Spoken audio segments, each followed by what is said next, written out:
তাই এক নম্বরে রাসূলুল্লাহ সাল্লাল্লাহু আলাইহি সাল্লাম বলেছেন, আপনারা প্রত্যেকটি কোরআন এবং হাদিসের আয়াত থেকে আমি আপনাদের সামনে বলতেছি, আপনারা যারা বিশ্বভিত্তি নিয়ে বা তাফসীর পড়েন অবশ্যই প্রত্যেকটি আপনারা কি করে বিশ্বভিত্তি দেখলে ইনশাআল্লাহ বুঝতে পারবেন। তার এক নম্বরে আল্লাহ রাব্বুল আলামিন বলেছেন, যে ব্যক্তি আমার শুকরিয়া আদায় করবে না, আমি আল্লাহ দুনিয়ার বুকে তার কাছ থেকে নিয়ামতকে কেড়ে নেব। এটা হবে তার প্রথম শাস্তি। যেমন আল্লাহ রাব্বুল আলামিন তিনি বলছেন, আজকে দেখেন, আজকে আমরা এত ফসল পাচ্ছি, এত গাছে আপনার গাছ থেকে ফল পাচ্ছি, তারপর মানুষ কি খুশি হয় না? বিঘায় মনে করেন যে ধানের সংখ্যা দিন দিন বাড়তে আছে, তারপর মানুষ খুশি হচ্ছে না। তো এই কথা আল্লাহ রাব্বুল আলামিন সূরা নামলের 40 নম্বর আয়াতে আল্লাহ বলেছেন, ওয়া মান শাকারা ফাইন্নামা ইয়াশকুরু লিল্লাহি নাফসিহি। যে ব্যক্তি আল্লাহ তাআলার কৃতজ্ঞতা প্রকাশ করে, সে ব্যক্তি তো সে নিজের এক কথা, সে আল্লাহ বললেন যে যখন কোনো ব্যক্তি আল্লাহর কৃতজ্ঞতা প্রকাশ করে, সে তার নিজের প্রকাশ করতেছে সে নিজের কল্যাণের জন্য। তার মানে আপনি আল্লাহ শুকরিয়া আদায় করলেন, আল্লাহ কিন্তু আপনাকে কি করবেন, আপনি আল্লাহর কৃতজ্ঞতা প্রকাশ করলেন, আল্লাহ আপনার দিকে রহমতের দৃষ্টিতে তাকাবেন। তো আল্লাহ বলে সে তো নিজের কল্যাণের জন্য শুকরিয়া আদায় করতেছে, কিন্তু খুশি হচ্ছে কে? আল্লাহ।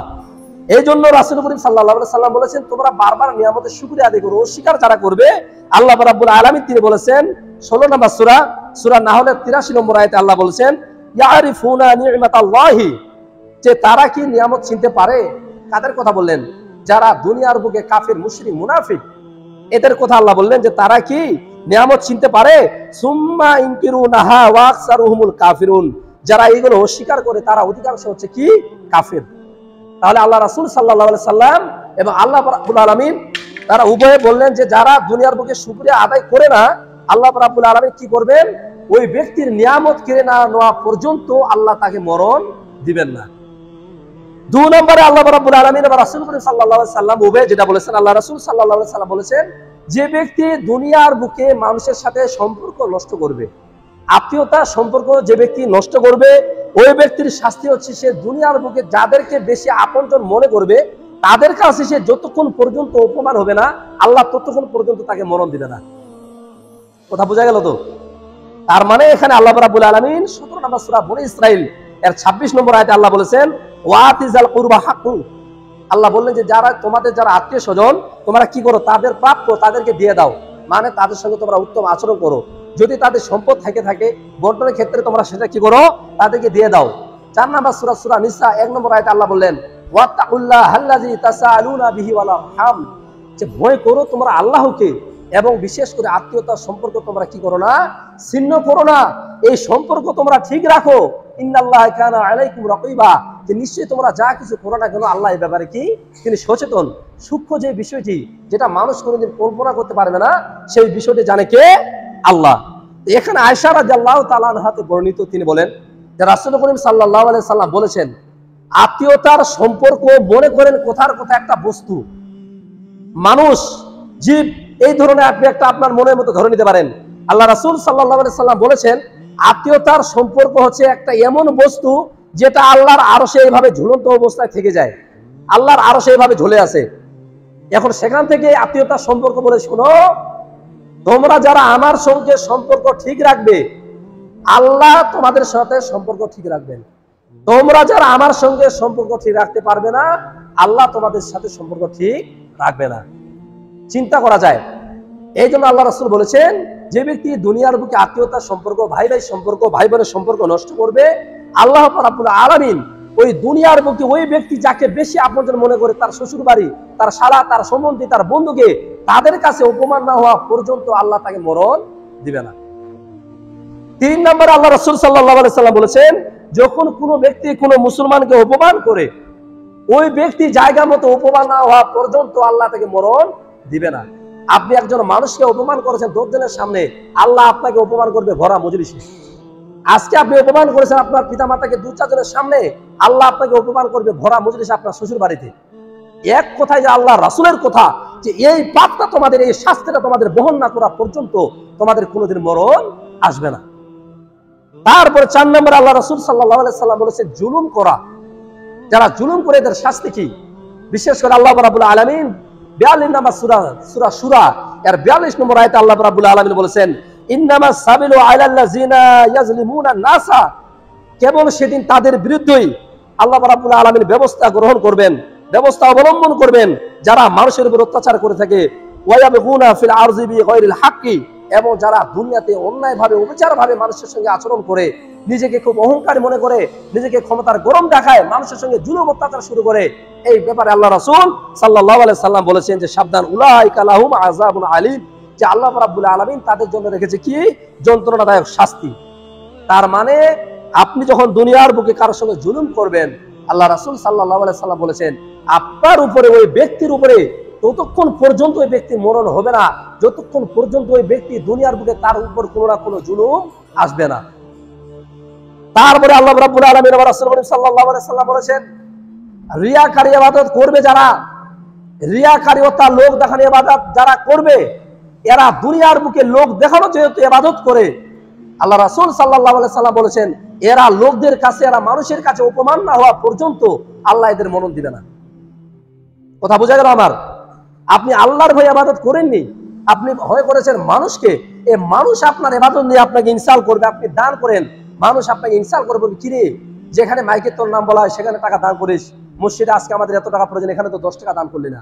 এই যে একটা অপমান, মানুষ আপনাকে অপমান করবে, কি তুমি হজ করে এসে আবার মিথ্যা কথা বলতেছে কেন? কারণ হজটা ছিল আপনার মানুষকে দেখানো, আপনি নামাজ পড়তেছেন মানুষকে দেখানোর জন্য। মানুষ আপনাকে ইনসাল্ট করবে যে তুমি তো নামাজ পড়ো, আবার তুমি মিথ্যা কথা বললে কেন? তুমি তো নামাজ করো, তুমি ব্যবসার মধ্যে ভেজাল দিচ্ছ কেন? এই ধরনের কথা মানুষ আপনাকে ইনসাল্ট করবে। কারণ আল্লাহ রাসূল বলেছেন এরা যেহেতু লোক যখন ইবাদত করে, সুতরাং এরা লোকদের কাছে এরা কি হবে? অপমান হবে। এরা অপমান না হওয়া পর্যন্ত আল্লাহ এদের মরণ দিবে না। তারপরে রাসূল করিম সাল্লাল্লাহু আলাইহি সাল্লাম 6 নম্বরে বললেন যারা দুনিয়ার বুকে বেঈমানি করবে, আল্লাহ রাব্বুল আলামিন কোনো না কোনো ভাবে ওই ব্যক্তিকেও কোনো না কোনো বেঈমানের ফাঁদে ফেলবেন। ঠিক না বেঠিক? আপনি কারো সঙ্গে বেঈমানি করবেন, অবশ্যই আপনার সঙ্গে কেউ না কেউ বেঈমানি করবে, আপনার কাছের লোক আপনার সঙ্গে বেঈমানি করবে। আপনি কারো নামে মিথ্যা কথা বলবেন, আপনার নামে কেউ না কেউ মিথ্যা কথা বলবে। আপনি মানুষের গীবত করবেন, কোনো না কোনো মানুষ আপনার গীবত করবে। আপনি মানুষের নামে আপনি একটা কি করবেন, আপনার বদনাম দিবেন, কোনো না কোনো মানুষ আপনার নামে বদনাম দেবে। এই জিনিসগুলো যদি আপনি সতর্ক না হন, যতক্ষণ পর্যন্ত এই জিনিসগুলো আপনার ভিতরে থাকবে, আল্লাহ রাসূল বলেছেন এই পাপগুলো বহন না করা পর্যন্ত আমি আল্লাহ তাকে কোনোদিন মরণ দেব না। তারপরে আল্লাহ রাসূল সাল্লাল্লাহু আলাইহি ওয়াসাল্লাম বলেছেন 7 নম্বরে তিনি বলেছেন যে ব্যক্তি দুনিয়ার বুকে ওয়াদা ভঙ্গ করে, যে ব্যক্তি দুনিয়ার বুকে ওয়াদা ভঙ্গ করে, এই যে আজকে আমরা টেনশন করতেছি দুনিয়াতে আযাব গজবের এত আবহাওয়া কেন? আল্লাহ রাসূল সাল্লাল্লাহু আলাইহি ওয়াসাল্লাম বলেছেন যখন কোনো ব্যক্তি দুনিয়ার বুকে ওয়াদা ভঙ্গ করে, তখন আল্লাহ রাব্বুল আলামিন ওই ব্যক্তির উপর শত্রু চাপিয়ে দেন, ওই সমাজের উপর শত্রু চাপিয়ে দেন। আজকে আপনি রাজনীতির কারণে দেখেন আপনার ইলেকশনের সময় নানা রকম মানুষ ওয়াদা করে বসে পড়ে আছে। আজকে আপনার পিতামাতা অসুস্থ, তাদের সামনে আপনি ওয়াদা করলেন আপনি এটা করবেন ও করবেন, এই বিষয়ে আপনি তাদের সামনে ওয়াদা করলেন, কিন্তু দেখা গেল আপনি ওয়াদা ভঙ্গ করলেন। আল্লাহ রাসূল সাল্লাল্লাহু আলাইহি সাল্লাম বললেন যখনই ওই ব্যক্তি দুনিয়ার বুকে ওয়াদা ভঙ্গ করলো, এর ফলে আল্লাহ রাব্বুল আলামিন তার সঙ্গে শত্রু লাগিয়ে দিবেন, তারপরে এমন শত্রু চাপিয়ে দিবেন যে ব্যক্তি সেখানে অস্তিত্ব খুঁজে পাবে না। দেখেন আজকে আমরা মুসলমানরা ওয়াদা ভঙ্গ করার কারণে আজকে দেখেন আজকে আমাদের উপরে ইহুদিরা কত জুলুম অত্যাচার করতেছে, আমরা কিছুই করতে পারতেছি না, কারণ আমরা ওয়াদা প্রাপ্ত। আল্লাহ আমাদের দুনিয়াকে সৃষ্টি করেছে কিসের জন্য? শুধুমাত্র তার ইবাদত করার জন্য, এটা একটা ওয়াদা। অথচ আজকে আমরা এটা বরখেলাপ করে বসে আছি। আমরা মুসলমান, কত লোক জীবনে দেখলাম পিতামাতার জানাজায় গিয়ে সামনে হাত তুলে বললো আজকে থেকে 5 ওয়াক্ত নামাজ পড়বো, অথচ দেখা যায় 2-1 মাস পর সে আর নামাজ পড়ে না। এই যে একটা ওয়াদা ভঙ্গ করা, এর কারণে আল্লাহ রাসূল সাল্লাল্লাহু আলাইহি সাল্লাম বলেছেন ওই ব্যক্তির উপর আল্লাহ রাব্বুল আলামিন কি করবেন? শত্রু চাপিয়ে দিবেন। 8 নম্বরে রাসূল করিম সাল্লাল্লাহু আলাইহি সাল্লাম বলেছেন যখন কোনো ব্যক্তি আল্লাহর বিধান ছাড়া, কুরআন হাদিসের বিধান ছাড়া যখন কোনো ব্যক্তি বিচার করবে, আল্লাহ রাব্বুল আলামিন ওই জাতির উপর তখন দারিদ্রতা বাড়িয়ে দিবেন, এত বেশি অভাব বাড়িয়ে দিবে যেটা মানুষ কল্পনা করতে পারবে না, দ্রব্যের দাম বাড়িয়ে দিয়ে দিবেন।